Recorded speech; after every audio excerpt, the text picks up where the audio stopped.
G. Bush, my man. It is just us today on the post-game show. Mikey McNuggets, G. Bush from the Ultimate Cleveland Sports Show. It does not look good for the Browns. They are down 23-10 at the 2-minute warning here. We've seen crazier things happen this season, G, so let's not completely write them out. But that 6-0 Kool-Aid you've been sipping on for the last couple of weeks is like it's been spiked, and it no longer exists.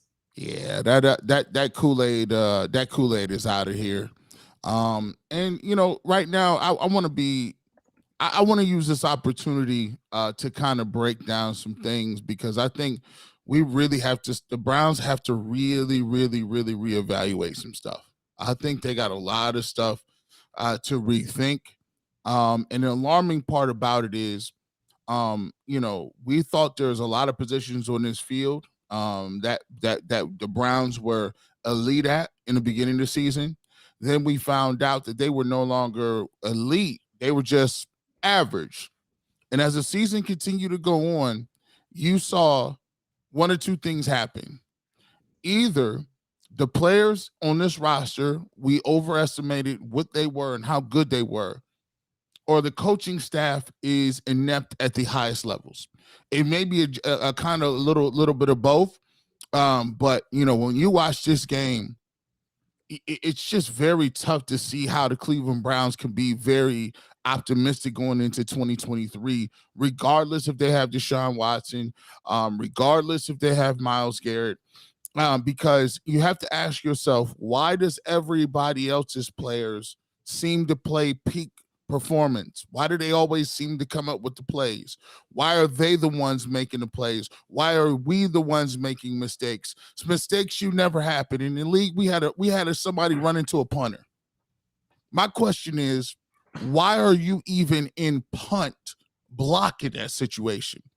Any coach in their right mind would be in punt safe or punt return, looking to have, when there was field position game, they kicked that ball from the 10, 15-yard line.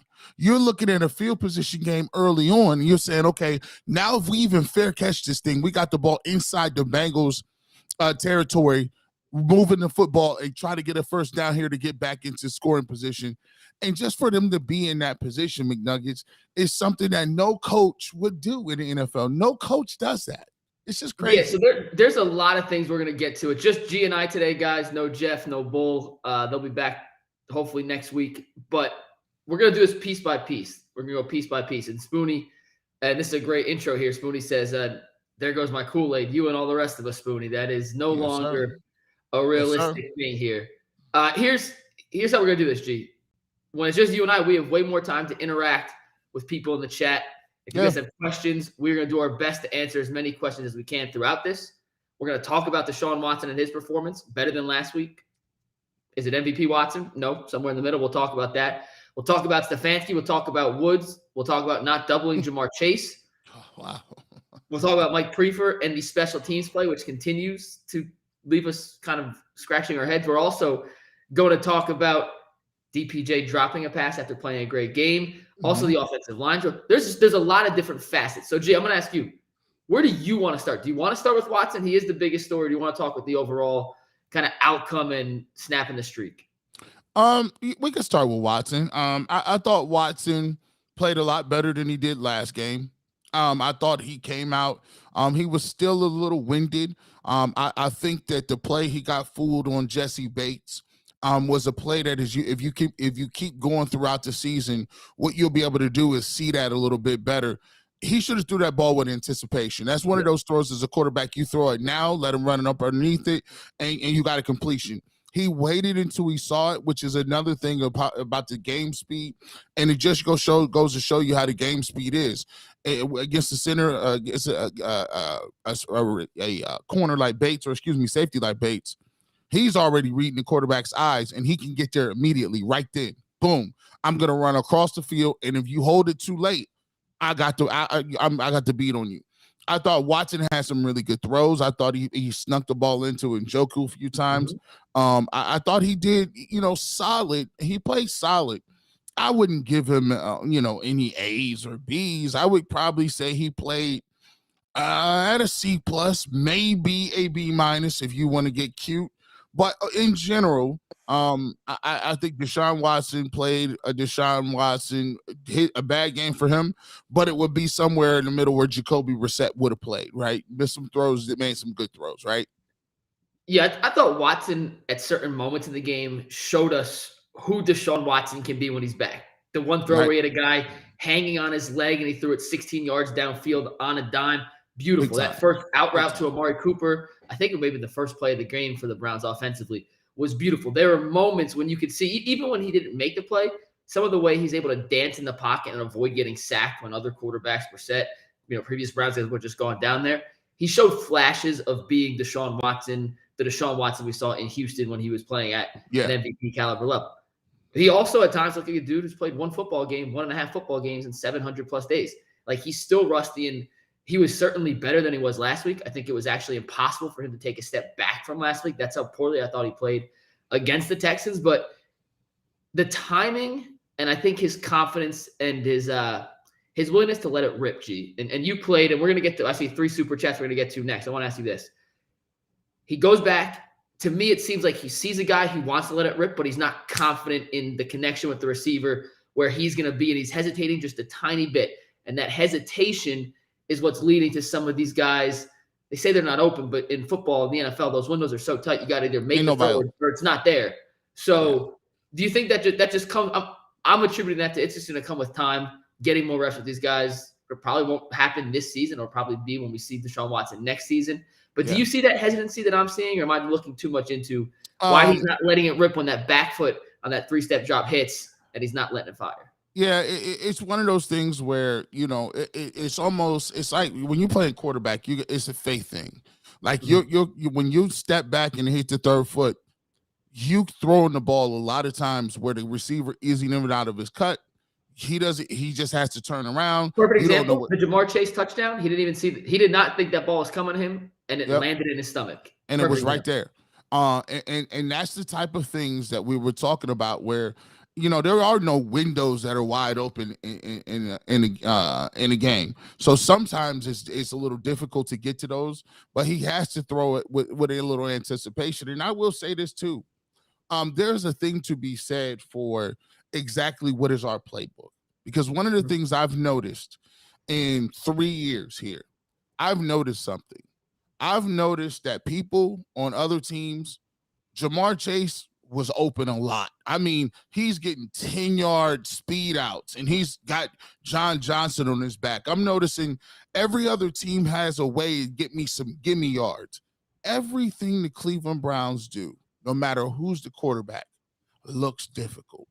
Yeah. There is no schemed up plays where there's 6 yards and no one's around them. I mean, these guys are clawing and fighting for every yard. And it makes me second guess, what route combinations are you running? What type of concepts are you running where everybody else seems to be open? But when we get on offense, we look like we operating in a phone booth. Yeah. It just, everything look constricted. And that just goes to show you, we also, before we get to these super chats, because I know a lot of people's trying to get in here. Remember we said before, why we need a speed guy, we need a burner, we need somebody to open the field up. When you watch the Cleveland Browns, every single thing inside this field looks constricted, and that's going to have to be addressed at one way or another with somebody in the draft or free agency. We got 2 super chats we're going to read. We're also going to talk penalties, by the way. I didn't mention that on the whole list. We do have to talk about the referees, and I have some thoughts on penalties. Oh, my gosh. This is from P. Rothstein. Donnie M., by the way, he just said the Jets game's going to kill us. Donnie, you're right. The Jets game's the one that we all want back. That one's the inexcusable. Before I read the super chat, I saw someone in here say, gee, we're making excuses for Watson. I think you and I just put it pretty bluntly. We thought he played okay. I didn't think he played great. I don't know what excuses we're making. No one said he played a great game. Like he showed some flashes. He made some plays that weren't stellar. I'm not sure if either of us are making excuses. No. So I just wanted to address that real quick. Yeah. No, yeah, that's not it. Yeah. P. Rothstein 216. Why did they take Watson out on the 4th and 1 on that first drive? That changed the momentum. Gee, Brissett is the sneak god. I get that. I don't care about anything that he's done in the past. This is Deshaun Watson's offense. He should never leave the field. And if you're going to take a shot, take it with 4. Why? I don't even mind the play call per se. I personally prefer the 4th and 1 they ran later, that little read option that Watson picked up with his legs. But if you're going to take a shot, why not do it with 4? Like that's the part of it I don't get. And you always say Stefanski tries to get too cute. I don't mind going deep on 4th and 1. DPJ was open. The play call itself worked, but you're bringing in a nice cold backup quarterback who didn't play more than a single snap last week, and he overshoots him. That's where I think the criticism of Stefanski is absolutely valid, because he did outthink himself. He got too cute there, and I really don't have an answer for you, P. Rothstein. I do not know why he took out Deshaun Watson in that 4th and 1. I'm gonna say this, man. To me, that's a fireable offense. I'm gonna just be honest with you, because when you look at that play, Deshaun Watson had hit 2 nice throws in that drive. It's 4th down. Push come to shove, you playing a team that's number 1 in the division. They just beat the Chiefs. Push come to shove, if I'd rather you kick a field goal and say, look, we got some points on the board. Let's get your defense was playing well at the time. Take your points. But he thinks he's so doggone smart. If I know this, then you know, last week you tried to set this play up. You brought Jacoby Brissett into the game and you put him under center and you took Deshaun Watson out. So I don't know whether or not you thought that was setting it up in a good way, because he's the sneak god. So everyone's going to sell out to stop Jacoby. Listen, you had all the time in the world to play Jacoby freaking Brissett for the first 11 games, and you didn't even do a good enough job at that. You won 3 games doing that. Now you get to a point where it's all about what we're trying to do to develop. We got a great drive coming downfield. You take a backup quarterback, bring him off the bench, and make a very difficult corner route. That is a difficult route to throw. Drop it in the bucket when he comes off the bench. And you got your starting quarterback who you're trying to build confidence in. The team is trying to get acclimated. And because you want to be smart, you take your quarterback out to run a play, and not even a wildcat. It's a throw. There's not a high school coach that would do it. There's not a JV coach would do it. There's no Division I coaches do it, and he's the laughing stock of the NFL for doing that crap. Patrick Mahomes ain't never coming out. Burrow ain't coming out. Herbert's not coming out. Brady, Rodgers, Dak Prescott, Lamar, none of those people are calling out, and he does this. What do you want? You want your name in the paper, Kevin? Is that what you want? I don't get it, man. He's corny. He's corny as hell. Yeah, but like I said, the play call itself worked. DPJ was open. I just don't get why, if you're gonna take a shot, you think they're gonna sell. And here's the thing, ready? You don't have to be super athletic to be a good sneak quarterback. Jacoby Brissett's not super athletic. Tom Brady, one of the best QB sneak quarterbacks of all time, runs like a 17-second 40-yard dash. If you're telling me that there's any real difference, G, between what Deshaun Watson can do on a sneak and Jacoby Brissett can do on a sneak, I'm calling bullshit on it. I don't believe there's a difference. So to take your star quarterback out, now granted, it's his first drive of the second game. He's not Deshaun Watson. He wasn't Houston yet. But to take him out, to put a guy in to fake it and have him throw it, like you said, a very difficult pass, that to me, I will not be able to wrap my head around. And by the way, G Money Uptown says we should have got Fuller. There's no deep threat. Well, they thought Anthony Schwartz was going to be the deep threat. They clearly misevaluated that position. And I promise you, I can't promise, but I would be absolutely shocked if there's not a new deep threat on this roster next year. And shout out True Brownie. I don't know what your comment was, True Brownie, but we love you. Well, we appreciate you, though. Yeah, appreciate it. You know, that's so crazy, man. And McNuggets, thinking about this, man. Think about this.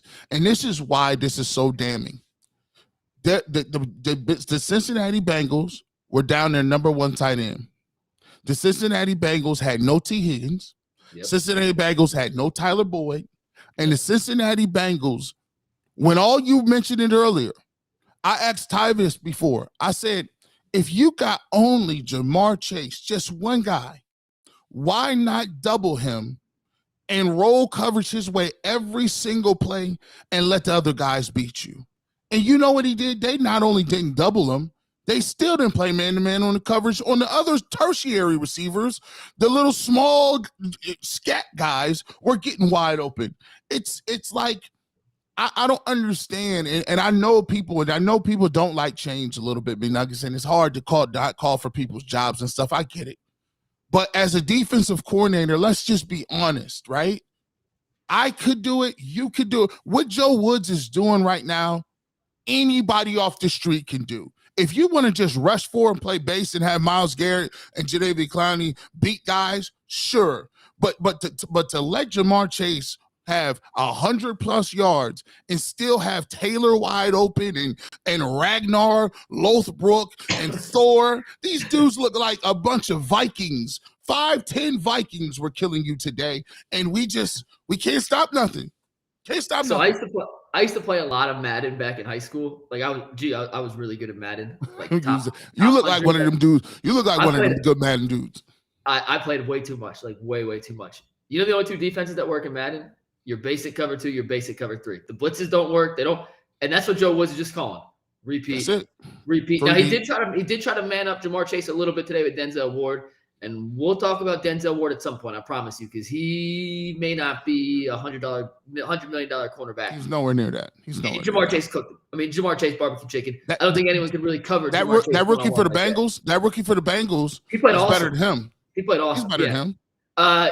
Real quick, I'm going to read P. Rothstein, then I'm going to read Donnie, then we're going to answer P. Rothstein because I want to see the rest of the chat. When you guys know when I have super chats up, for me, the chat stops, so I can't see the next one. So we're going to read this. We're going to go to Donnie. We're going to answer P. Rothstein. Ready, G? Mm-hmm. P. Rothstein, the special teams coach must be fired. Why are you trying to block a punt? We're going to get great field position. Fire him ASAP. Donnie says, damn McNuggets. I think Brady runs a little faster than a 17-second 40-yard dash. Yeah, he does, but you get the point. He's not athletic. You don't have to be a super athletic quarterback to be good at sneaks. Back to the block. Tyva said something a little interesting in the chat as we were going through. We got another super chat coming up in a sec. He said, you try to sneak it in there because if it's a block, it's a scoop and score as opposed to just taking over field position. I think when you're the Browns or you're any team that's not dynamic offensively, why risk it? It is my thing. Why risk it? You're going to get halfway decent field position anyway. Why risk it? McNuggets, I'll give you a comparison. You play hoops in college. By the way, contrary to popular belief, McNuggets played in college. So respect his gangster. You can't say nothing. He got the flag over you. Don't play. So my thing is, I'm gonna use this analogy. You ever see somebody do fake hustle? My thing is, if you hit a bucket, no one told you to pick up 90 feet. Because if you pick up 90 feet and you're this close to a guy, you know what you're going to do, right? You're going to hand check him, you're going to foul him, and you're going to turn around, look at the ref like, no one told you to pick up at half court. Get back, stay arm length distance away, and play good solid defense like we coach you. That's the same thing with these nobody blocks kicks in the NFL, Tyvis. You know that. What is this, Beamer ball? See these guys, good and well. But the block is on. When you're in that position, you're sitting there telling your guys, listen, it's not a fake inside your territory. So you can get back and guys can get especially deep to set up a return. Why do you have Fields, a backup player, that close to a punter ever? That's on your special teams. And some people say, well, that's Prefer. That's not on Stefanski. No. See, you can't tell me. I already know. I done played on punt block and punt return. Every single time that special team coach gets out there when it's 4th down and they doing this, while they're doing this on TV, the head coach is right next to the special team coach, and they're either saying return, safe, or block. The same way when you score a touchdown and the coach does this, 1 or 2. Yep. See, y'all guys don't listen, I'm letting you know what the game is.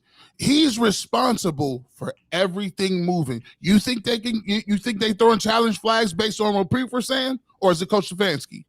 So stop trying to absolve him of this. It was no reason. That is 2 big blunders. And guess what? Your defense was playing great at that time. And you can't listen, it's a matter of time before Burrow and them boys get hot. They got offense. And instead of playing to your strengths, instead of playing smart and playing the way you're supposed to, he gets cute on a punt block. It's baffling. It's baffling. And I do think of all the plays today, G, that was probably the most momentum changing because you had just gotten a stop. It was I think it was still 0-0 at the time? Yeah, 0-0. 0-0, yeah. And that gave Cincinnati second life. There were other penalties on the drive. I get that. But that was the one. And here's the thing with me that really gets me in G. we're not going to have an answer to this year. And I think this may be the biggest thing on Stefanski overall as a head coach, the biggest indictment on him. The inconsistency week from week for certain players. You look at Tony Fields last week. Tony Fields went from not playing or sparingly, comes in, magnificent game against Houston. Magnificent. Comes back this week. I can't think of a single defensive play he made. And the only thing we're going to remember at Tony Fields from this game is the roughing the passer penalty. And it's just, it's baffling to me that some of these young guys, and even the veterans, I'm not absolving the veterans, that they deserve the equal amount of blame for being just as inconsistent. Denzel Ward's looked great. He's looked bad. Newsome, same thing. All the guys, especially defensively. How they could come out one week, do something, and then next week regress. It's not always going to be a forward progression. You're not going to take a leap like Tony Fields did week after week after week, or else he'd be Ed Reed in like 6 weeks.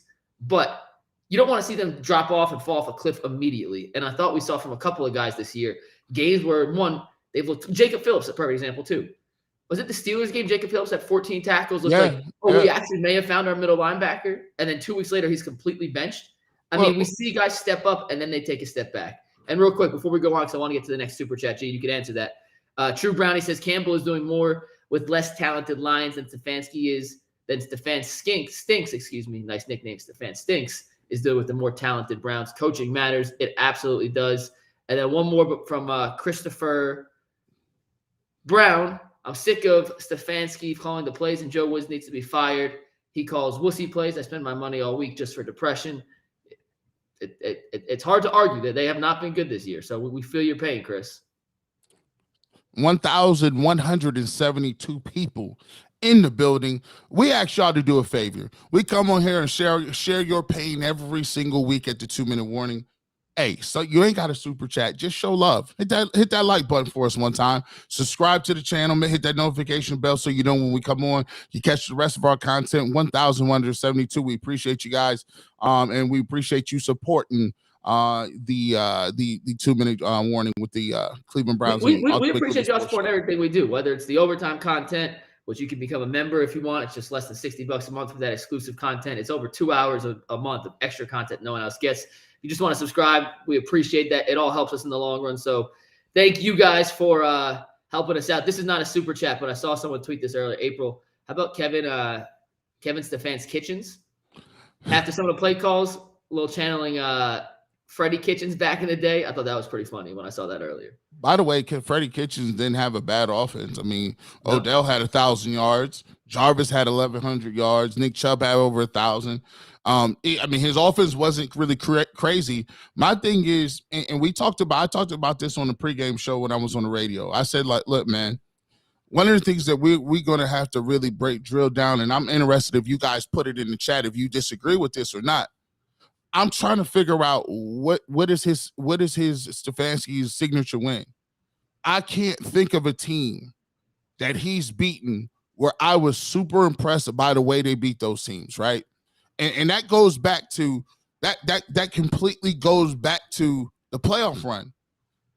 The biggest game and got him the coach of the year, and people don't remember this, is he didn't even coach that game. He was at home with COVID.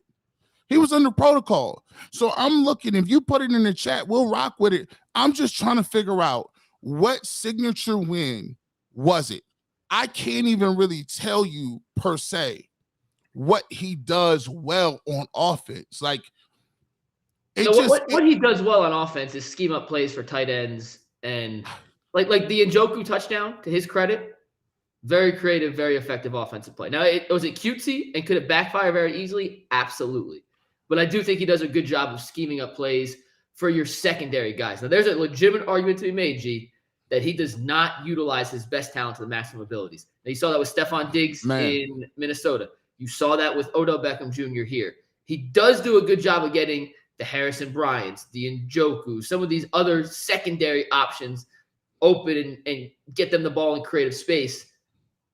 But he doesn't utilize his best players to maximum ability. And I think if you were to poll everyone, nearly 1,200 people in here, if you were to poll all of them, would you rather see him try to force the ball to their option A little more, or be conservative, getting the ball to options B and C? I think everyone's going to take A, and I think that's part of the reason that people are so frustrated with Stefanski. It's not that he can't do it; he just doesn't. Now, think about this, and this goes to the philosophies, right? we talked about it before where other coaches have done this. We talked about the Falcons, right? The Falcons realized counterintuitively, look, guess what? We can't throw the ball. Let's just stop throwing and running every play, right? We go into a game like this. Jamar Chase is, I mean, one of their number one receivers, one of the best receivers in the league. And you would think that the other team would say, well, they're probably going to take that away from us. They're probably going to double him. And you would think that other people were going to have to beat the Browns. No, they just simply said, we don't care. We'll just keep throwing it to Jamar Chase, right? But the Browns have that's a novel thought to them. If we had, and I know this hurts your heart, and a lot of people are going to have to understand this. If we had Jamar Chase, he'd be an average player. If we had Derrick Henry, he'd be an average player. If we had TJ Watt, he would be an average player. And you know why?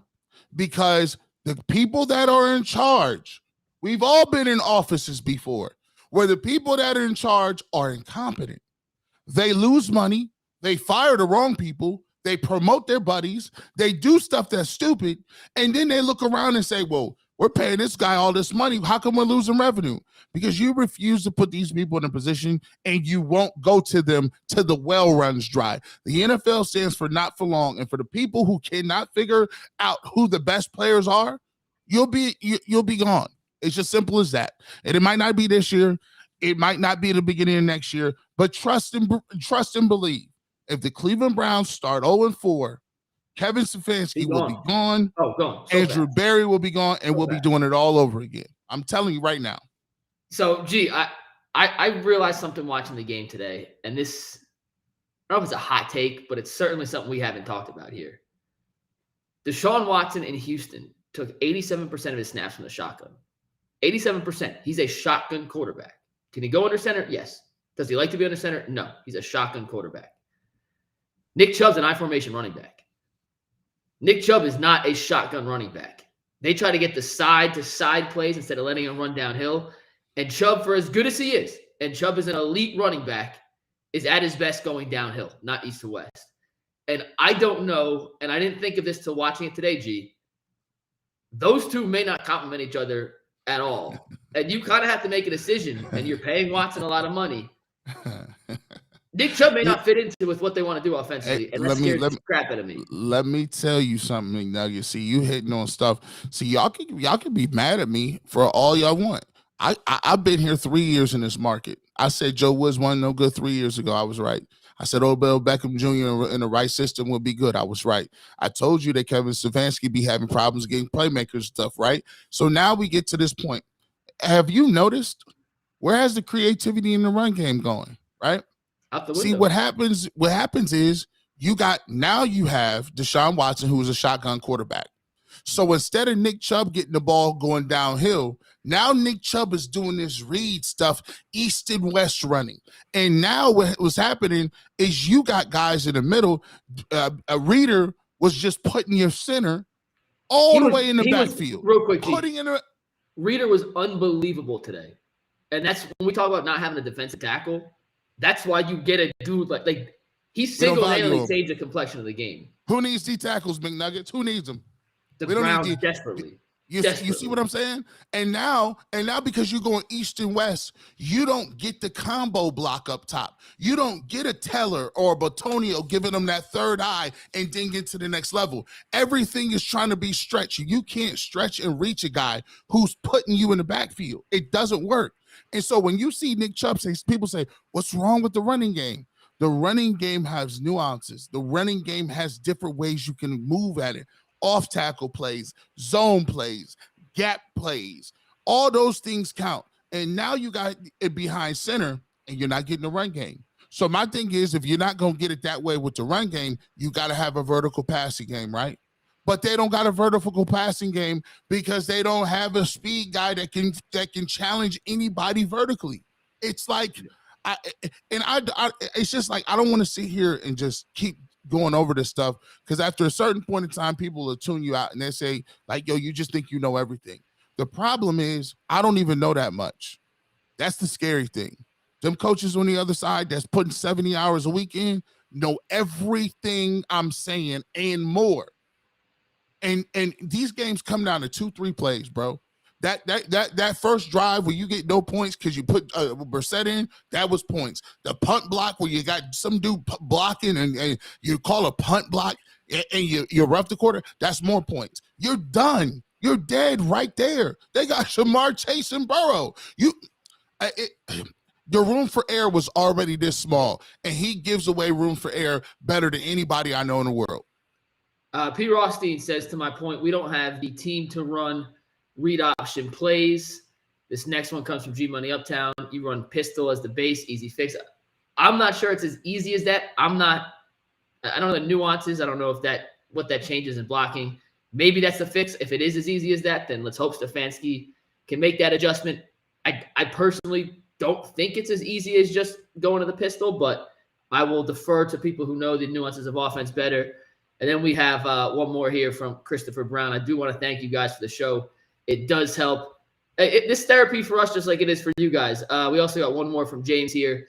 The Ivy League school strut business is tired, exhausting, and nauseating. Face it, Kevin, you're not the smartest guy in the league or the room. It's hard to argue with it.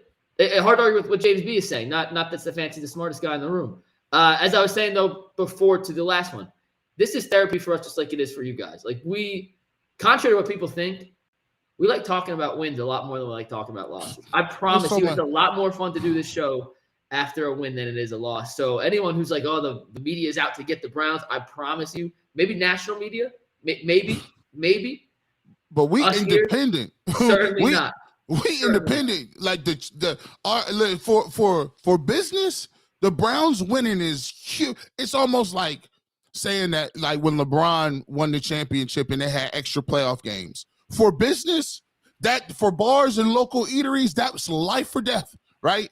For us talking about the Browns, a difference between the Browns winning in business and Browns losing in business is night and day. Of course, and not to mention Don McNuggets, it's crazy, man. Like, people don't understand this.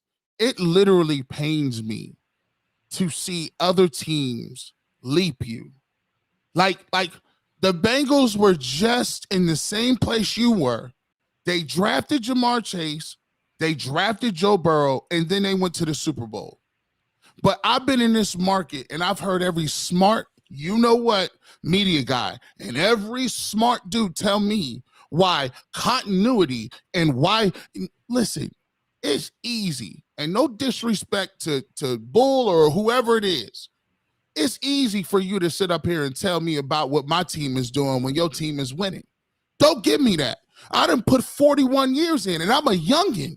I'm a young dude. Do you know how many people that have been in the grave trying to wait for a win?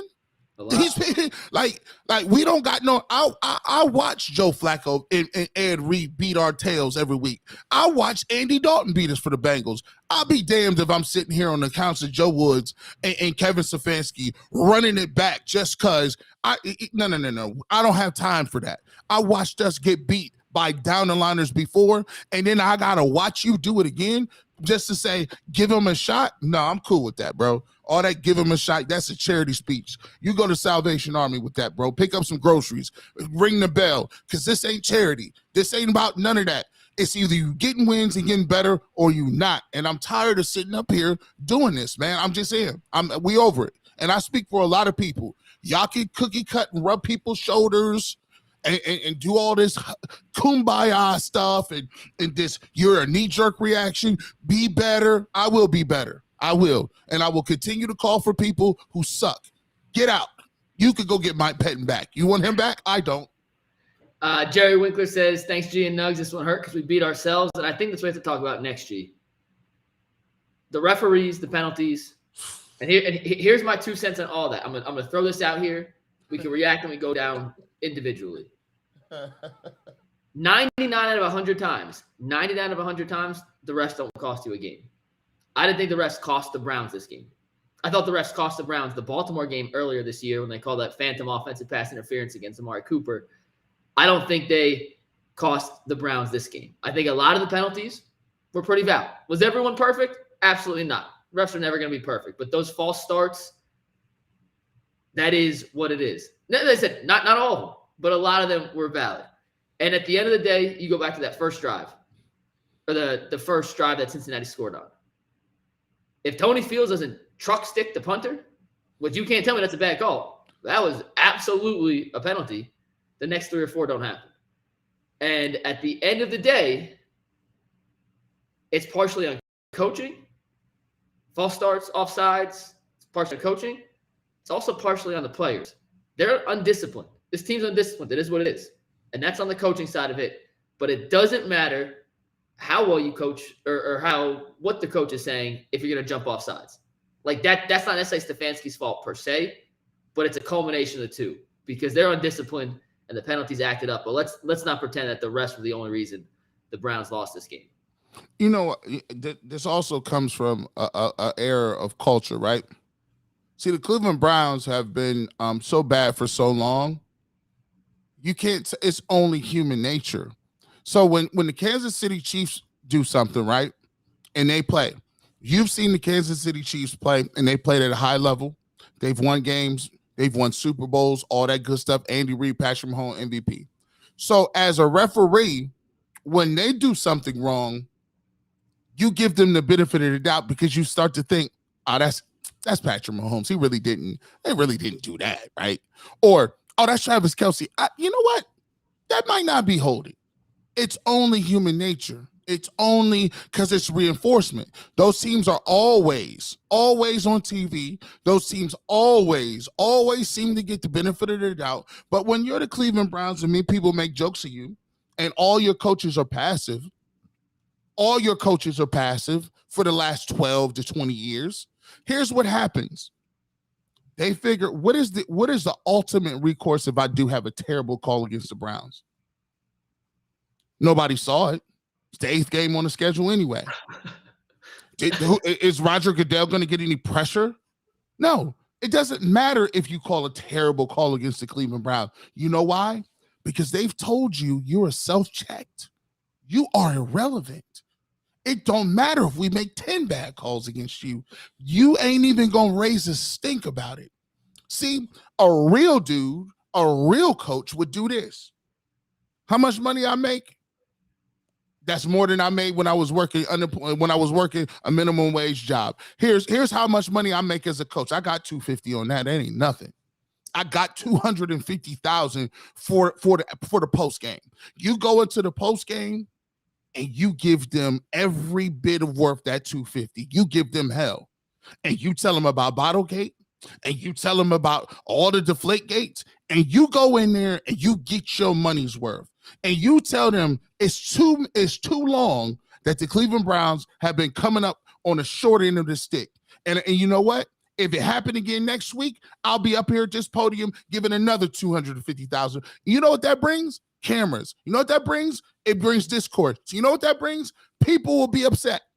And if you're a referee and you want to slide under the radar, you're going to think twice about calling ticky-tack fouls in crunch time. But it takes a man to take that $250.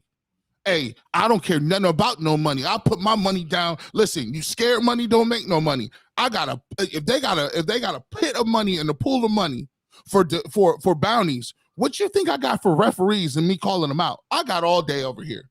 Come on. But until you do that, you're not gonna get no respect. They don't respect us, the colors. They don't respect none of that. They just don't. They think you're a joke. That's what they're telling you. We got 2 super chats. Hey, even if you disagree with us, we're going to read your super chat. SG says, undisciplined, 6 flags a game. WTF you talking about? They had 100 penalty yards today. They were undisciplined today. I don't know how to argue the other side of it. Charles Slappy says, soft coach equals soft team, period. Yeah. That's it. That's how you want to read into it. Absolutely. G, one thing I want to ask about here, the offensive line play of late has just not been good. And I'm not – injuries have obviously decimated this unit. They're down to literally their 4th or 5th string center. Conklin is whatever you want to say. I know your feels on Wills. Teller's been hurt. Petonio, he was good again today, I thought. There was a play, by the way, on the positive side. I think it was like the 2nd or 3rd series of the game. It was 2nd and 12. They were in a Chubb to the left side. Bitonio was 13 yards downfield blocking. Like you could say some guys in the Browns may have quit. Bitonio, not at all. That dude is he's special. I'll tweet out the play. He was 13 yards downfield. No, I know what it was only one of the good plays that the Browns had. You know, so it was only one of the good. They only run to the left, by the way. They only run to Bitonio and Wills. They don't even try running to the right. Well, see, there's your problem. And what happened to Taylor pulling? We don't got that. Well, I know I tried to pull on one play I could think of, and it was back to my point about Watson and Chubb.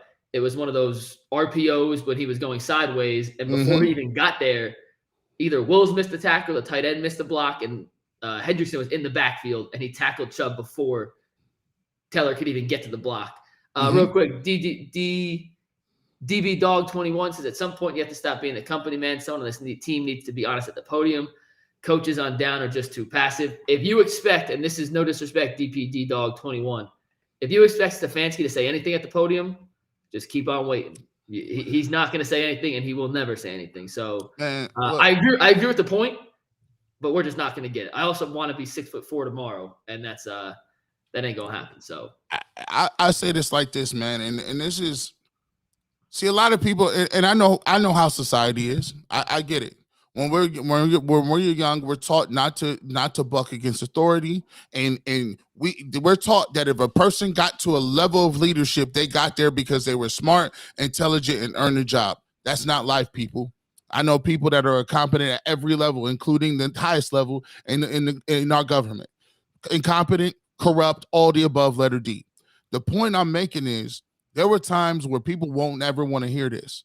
LeBron left the Cleveland Cavaliers 4 years before he would even got time to leave. You know why? Because the front office was incompetent. You couldn't put a team. Danny Ferry was one of the worst general managers in the history of the game. You couldn't put nobody around him. Nobody would come to even play with him. So when you look at this team, and I want to just give people put it out there, the scenario. Y'all can like Stefanski all you want. You can, but I'm not losing him at the cost of losing marquee players. I'm gonna be honest with you. If I was Myles Garrett, I'd ask for a trade. I would. If I was Nick Chubb, I'll ask for a trade. I would. And y'all believe so much in a person that don't do nothing, don't run the ball, has mixed results at best.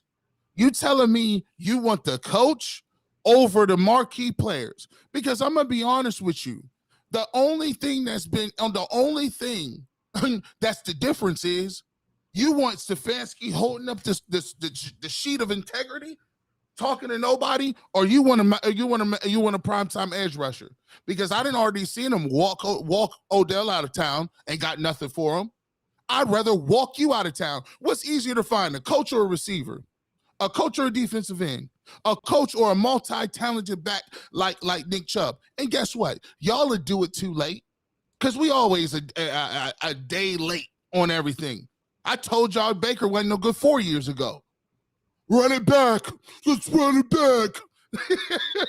We want to run it back so tough. And if you run it back so tough, I wouldn't even be surprised if Joe Woods is still left on this squad. You know why? Because even they think you're suckers.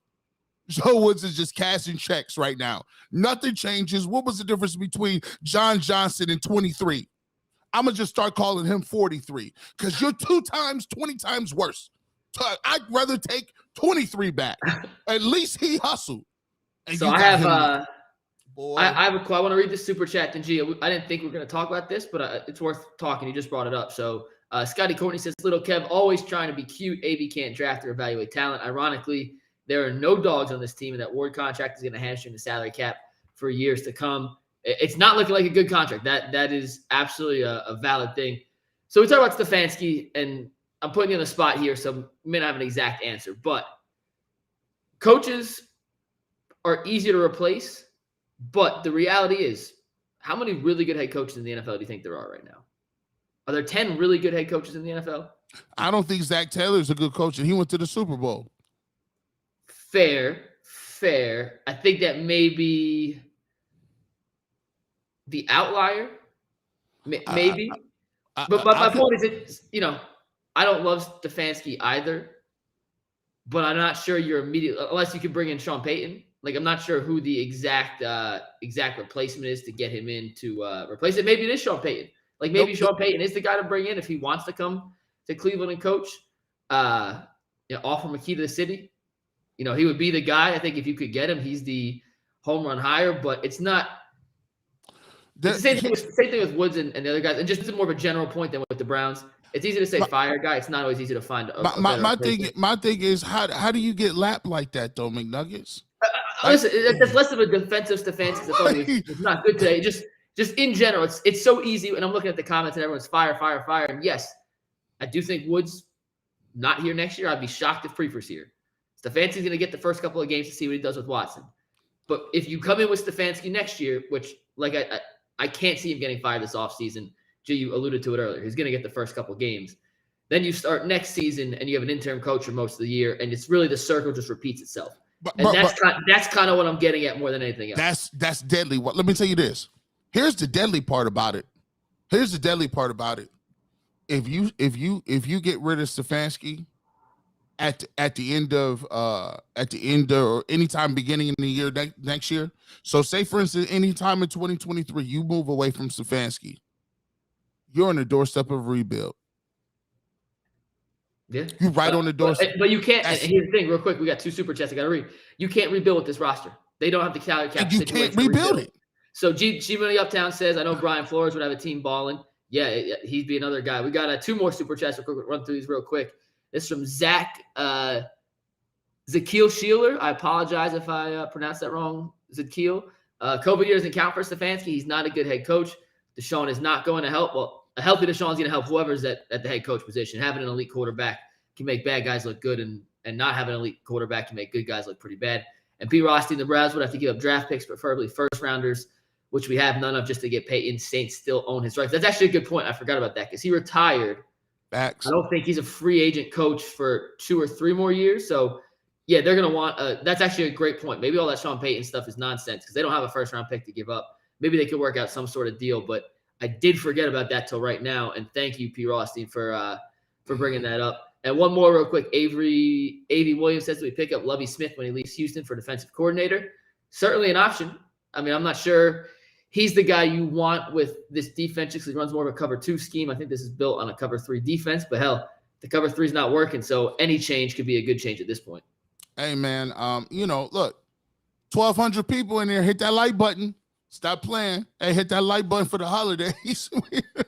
It's getting rough out here for these people. But I just want you. I just want you to hear where I hear first. I'm the first one to kick it to you like this. Ain't nobody brought it. They'll come along next year and be like, I had an epiphany that the Browns are this may be D-Day for the Browns because listen, if you fire Stefanski, you are now in the midst of playing 2 guards, top 10 money guards. Yeah. You have a decision to make on a 5th-year option on a possible bust at left tackle. Conklin's gone, out of here. Your boy Clowney gone, out of here. You got probably one of a bottom 3rd safety in John Johnson, and he's making top 5 safety money. You just gave $100 million to a person who you couldn't move the deal if you wanted to in Denzel Ward. So my question to all of you out there is, would you rather keep Stefanski too long and then deal with that reset, given the fact that Deshaun Watson's making, $100 trillion? Or would you rather go out and get another coach to see if he could get the most out of these high-priced players that we over-evaluated? You make the decision, because if you keep Stefanski too long and you got to tear it down, any GM, any new coach will be back in here talking about why we can't do it and we got to tear it down to the studs. You make the decision. I'm just asking y'all. No, it makes a lot of sense. You can't overdo it with a guy and you can't underdo it with a guy.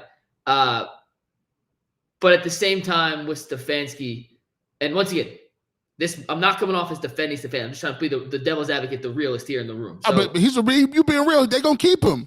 He's not going to be fired this year. Right. He's not. And whether I agree, you agree, the chat agrees, it doesn't matter because he's not getting fired this offseason. So that's just the reality that we have to live with here.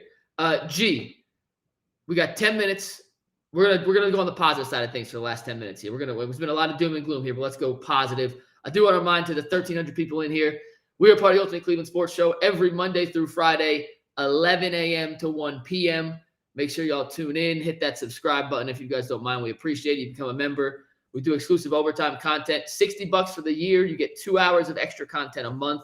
It's almost 24 hours of extra content. It's like 12 full shows by the end of the year if you become a coaches tier member. We appreciate all you guys, and thank you for hanging out with us after a post game. We started talking Watson at the beginning. Let's go back to Watson here and kind of put a sandwich on this. We both agree he played better today. Wasn't phenomenal, but was solid. I would even say pretty good. Pretty good, maybe the right way to put it. G, we saw him take a big step from week 1 to week 2, or game 1 to game 2, excuse me. How big of a leap do you think we can expect game 2 to game 3 now as he continues to shake off some rust and build some more rapport with his wide receivers? He'll be better. I think what I saw today was at least the doom and gloom was crazy on one side because I don't know how I feel about this coaching staff long term, and I thought it could even be worse because if we come back, and one thing I kept hearing them say, and this is a new talking point. Hey, put a 1 in the chat for this. Put a 1 in the chat. How many times are they gonna say, "Well, the old Deshaun Watson"? I was like, You act like the old Deshaun Watson. They kept making a market analysis saying, well, that was the old Deshaun Watson. They used to make those plays back then. This is the new Deshaun Watson. I said, oh, Lord, they didn't start it already. The setup is there. I saw him make enough throws, move around, do enough things in crunch time to show me why he is who he is, right? Why he is an elite quarterback. I think the progression you saw from week 1 to week 2 was big. I thought this game slowed down for him. I thought he didn't look overwhelmed as much. I see him took some hits. The throw where he threw a rifle over the middle and got hit on his leg, and I thought his hamstring or something was there. He did enough, and I thought he did some things to remind you of why Deshaun Watson is Deshaun Watson. But to me, that's going to get better each week. That's week 1 to week 2. By week 2 to week 3, remember, we said the same thing about Jacoby Brissett. And by the end, when he played against the Buccaneers, we were like, wow, do we want him to come out? You're starting to see leaps and bounds and jumps. And if you look at his completions, he didn't throw the ball. His stats don't even look that bad. So my thing is, I was encouraged by the way he played. I'm encouraged by what it is. But I don't want to keep going back to it. But you made a great point. And for somebody who, wouldn't even say you're a football over the top expert, when you said what you said about Nick Chubb and Deshaun Watson, is that pairing compatible, right? Because a lot of the runs, I think I was more disappointed in that. And is it going to be things where by the time you get to see peak Deshaun Watson, does that mean Nick Chubb has already been minimalized to a point where we can't capitalize off both at the same time? Yeah, and we'll do that as a segment this week. Maybe Tuesday we'll get that as a segment on. And I'll be interested. We should ask some of our guests this week what their thoughts. I'll tweet it out later tonight. We'll see if that gets some traction on Twitter. My 2 cents on Watson. Like I said earlier, he made some really good plays. Like he made some really, really, really good throws that you look around and go, yep, that's a dude that you can't. But most guys just can't do that. Most guys can't do that. And when he does that, it's off. I just didn't think he was super consistent. Charles Hubbard says, you didn't read my super chat. Did I miss a super chat, G? Did you see a Charles Hubbard super chat in here? The chat goes fast. If I miss it, I do apologize. But I didn't see it. I'm looking for it now. Charles Hubbard, if you put it in the chat, we'll read it. We'll read it again. Yeah, that's on me, Charles. But yeah, and I'll see that, and I'll see it. We'll pull that up in a sec. But as far as Watson goes, he made some throws that make you step back and go, damn, like he's got a chance to be special. I just think I don't give him a B plus. I think he's in the C plus range today, mostly because I just think he's too hesitant to pull the trigger on some. And some of the sacks he took and some of the plays that he had to scramble around and get out of the pocket and try to make plays is on him being unfamiliar with the receivers and them not knowing necessarily how to do the scramble, Joe, frankly, because that's not something Brissett was really doing. Brissett, when he took off, he was taking off. Right. He also, at one point, threw a bad interception. He got baited, threw a bad interception. The receivers dropped a couple passes, but he was good. And I think he's going to continue to get better. And like I said, he showed signs of being able to get back to his Houston form. Well, he's just not there yet. And I think by the end of the season, we're going to see a Deshaun Watson who's more comfortable. And when he does, by the way, I just want to see him once or twice just plant that back foot, let it rip. Plant that back foot, let it rip. That is what it is for me. And that's all I'll know. He's back to being the same Deshaun Watson that we have become accustomed to seeing for 4 years in Houston. Confident in whatever everything else around him is happening. Plant, rip, see what happens. Yeah. And did you see that super chat? Did you see the super chat, by the way, from No, here's Sterling Clever. He commented. He said, no challenges on the bad spots on third down twice. Yeah, Deshaun Watson got a terrible spot on the one joint. That was definitely a first down. That was definitely a first down. Those one, see, you don't want to go back down the path, but it's just, some of these calls to me overall, I think this is a thing in the NFL we got to get used to too. Nowadays, it's almost, I don't even know if I like the dudes being in the booth like that, because now it's like the announcers is getting to the point where they slowing every single thing down. They getting on the joint. Hey, what you see with that? What you think? Was that a bobble over there, dog? And it's like, y'all stop and play after every single big play. Touchdown, we're going to review it. If it's a quarterback sack and he fumbled, review it. If he's near the sideline, review it. If it's a 20-yard run, it's reviewing. And before he even make a move, they already got yellow down and the flag is already up. And I'm like, well, damn, how quick did you get there? Like he ain't done with his run and it's already flags down there. And it's just like, it's annoying to watch. It's like, we didn't come to see y'all throw flags all day and to get your face on the screen to say, tell my 8-year-old daughter hello. We want to see the game, bro. These flags is outrageous. And this is, and I can say on both sides. So it's too many flags. It's entirely too many flags, especially in a game like this. And it's week, 15, 16? I'll be honest. I like these two-man post-game shows. We can interact with the crowd more, or not the crowd, our chatters, our audience. We love you guys. Appreciate you coming out. I wish we need to get a two-person show after a dub, man. You know how much fun we would have after a dub? I mean, it'd be great. I was looking for one. I was selling the Kool-Aid T-shirts. I had to pull the guy off the corner. I said, stop. Hey, cut it. Wrap it up. We got to go. Kool-Aid is done. No, man, I enjoyed this, G. Bush. A pleasure as always. Thank you to the 1,100 people still in here with us. Michael C. I missed another super. G. Bush, where are these super chats coming from? Out the blue. Out the what? Listen, the chat's been popping off, but I could have sworn I got them all in. I didn't see no more blue up here. Yeah, me either. Whoever, Michael C. Rodriguez, if you got a minute to put it back in here. You don't have to super chat. Just put the comment in and I'll read it. I hope – you know what I should do, G? What's that? I should just take a screen record of the chat when it's going live so people can see how fast this flies through. And if you take your eye off it for 1 second. You can actually put the chat in the screen. Like, oh, I can? Like right here. I just see a black thing. So you don't see anything? No. Actually, drop it. Hold on. We got some curses in here. That's why. That is the reason why you can't put it on there, because you guys are dirty. Look, y'all waited to the That's why. You know what? I don't know who did that, but whoever it was, kudos to you. That was well played. That was Michael Rodriguez. If you just put it back as a comment now, I'll read your thing. You don't have to super chat it. But I'll read it through real quick before we head out of here. I apologize for missing that, man. I am sorry. Like I said, this thing flies through, and I wish we could put it on the screen for y'all, but that'd be great. But then you see why we can't.